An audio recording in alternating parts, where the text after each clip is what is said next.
Hi guys, welcome to this video. So it's been a little while since I made a video and times are a bit dodgy at the moment with the whole virus, or what some YouTubers are calling the human malware. So I hope everybody's okay, hope everyone's families are okay, and you're not going stark raving mad stuck in your own houses for the next few months, as it looks like it's going to be. What I want to show you guys today is the trains and the train track that I introduced in, I think that was probably my last video, which was a while back now. I've had this finished for a while, but I thought I'd share with you how it's turned out, and I've got some more things going on the table that I'm going to show in future videos. I'm trying something different with the videos today. So if I'm looking a bit confused at times and pressing buttons and things, I apologize for that, but let's crack on. So this is what I wanted to show you. Now, in the last video, I got some comments that everything looked very, very plain, and to be honest, it did.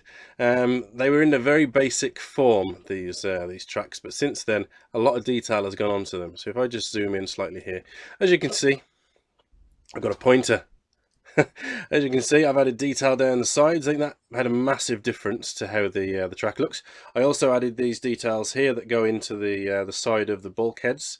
There's little notches across the top there that you can see, which add to the feel of it being more of a minecart track than a train track. And then there's all sorts of details like wires and broken bits and panels that have been bolted down and bits strewn about. All in all, just looks better, to be honest. Here's a close-up. Now, what you can see here is the sheer butchery that I had to do to the top of the bulkheads. You have no idea how much doing this hurt. As somebody who loves these bulkheads, chopping the tops off them and just completely maiming these classic pieces of terrain was not good. But I figured I only had to do it to 9 of them, and they're going to be designated to these tracks, so why not? It adds a lot to the look of the tracks, as you can see here, with the full loop going on there. There's a continuous track that goes all the way around, and yeah, it's looking much better than it was. I think you'll agree. This is it here with its rust layer on. So this is basically sprayed black, sprayed brown, a bit of red spray, all spray cans, and then I use a riser rust, which is from GW. I water it down and use it as a wash, and it sort of adds in rust into the recesses. That's what I do for all of my terrain and everything that I want to make rusty. Now, this is what you're getting to see, what I do to do my weathering. So all I do is I put some water on everything, and I get some salt, and I sprinkle the salt all over it. Simple as that. And then I spray it the colour I want to. And in this case, that spray is it's a bit of a grey colour. You can see there, the you can see where all the rust is showing through and the bits with the thingy. Then I do a black wash, and it sort of all ties it together. You can see I've put a bit of silver on the rails, as of course that's the only bit that's really going to get worn down, and that sort of finishes off the overall look. You can see the nice big track, and it's really starting to suit the board, which you'll see in a second. You'll see that I've put these pipes on the bottom. I think these pipes just make it look a lot more industrial. They give it much more sort of heavy feel to the piece as well, because it was looking very flat before. So basically these are magnetized on. So the feet that you get with the pipes kits from GW, there's 2 recesses on the bottom. All I did was I put some neodymium magnets inside, and then I put plastic card over it, and then on the underside of the tracks there's just a couple of strips with 2 magnets on, and then they just stick to the bottom.